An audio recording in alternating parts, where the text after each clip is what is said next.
यतिन ने ब्रेक किया अभी अभी।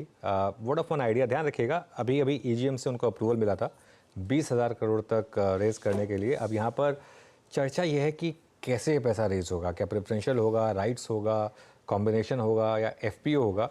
यतिन को जो इन्फॉर्मेशन मिल रही है कि शायद एफपीओ सबसे प्रेफर्ड रूट रहेगा।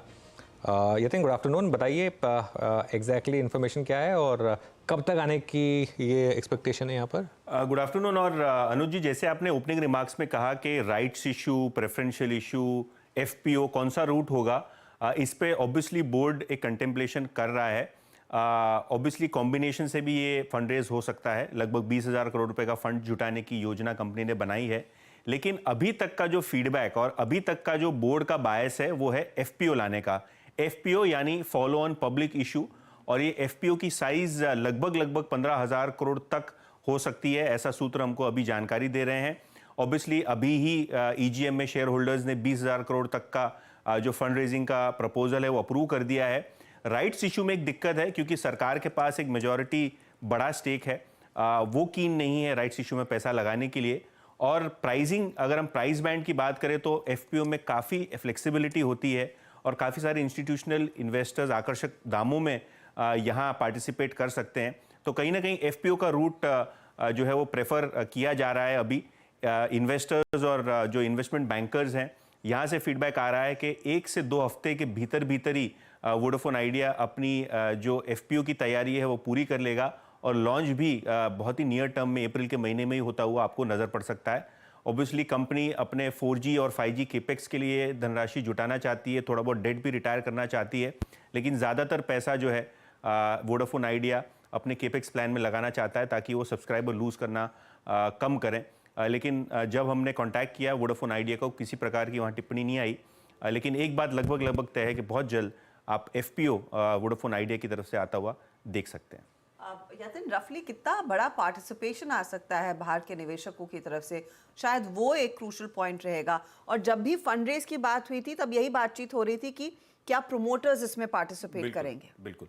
तो देखिए, जैसे कि प्रेफरेंशियल इशू है तो शायद वहां प्रमोटर को पार्टिसिपेट करने का एक विंडो रह सकता है। जहां तक कि एफपीओ का सवाल है, ऑब्वियसली कंपनी ने इतने सारे रोड शोज किए हैं कि बहुत सारे इंस्टीट्यूशनल इन्वेस्टर्स ने सॉफ्ट कमिटमेंट भी दिया था।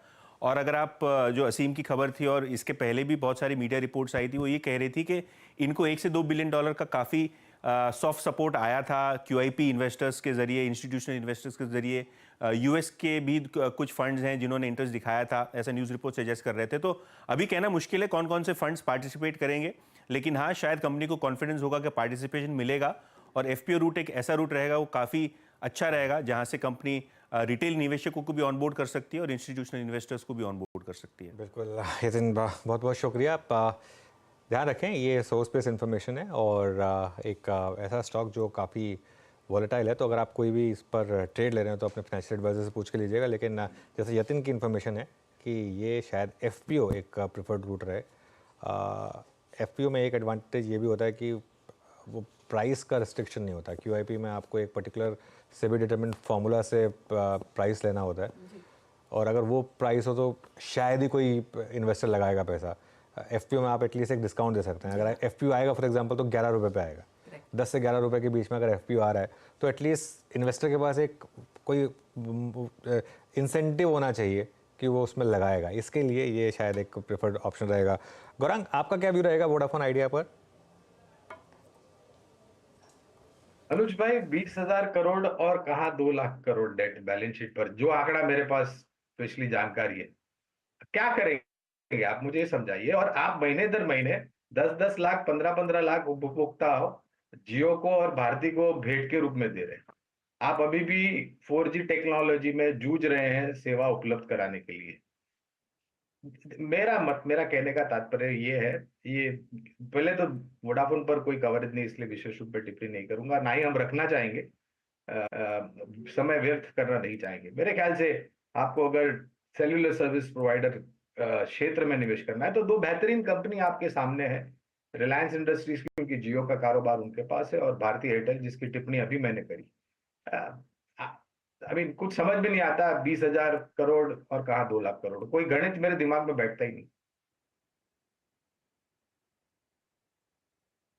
चलिए, तो वोडाफोन आइडिया पे एक व्यू गौरांग का। मीन